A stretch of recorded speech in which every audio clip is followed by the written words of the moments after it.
फागुन महीनवा में भौजी चोली रंगाई तोहर साया रंगाई चोली रंगाई तोहर साया रंगाई चोली रंगाई तोहर साया रंगाई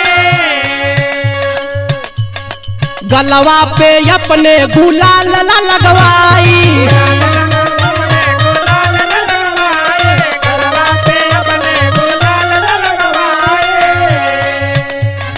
चोली रंगाई तोहर साया रंगाई गलवा पे अपने गुलाल लगवाई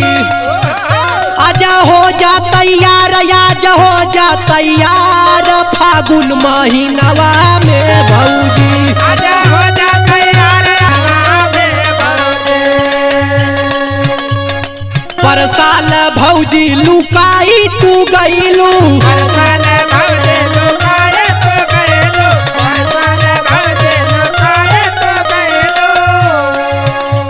नरेंद्र से खाली तू रंगवा लगवैलू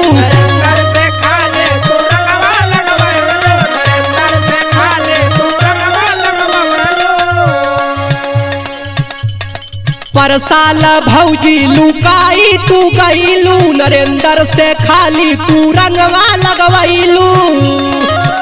अखिलेश छोड़ी है ना यार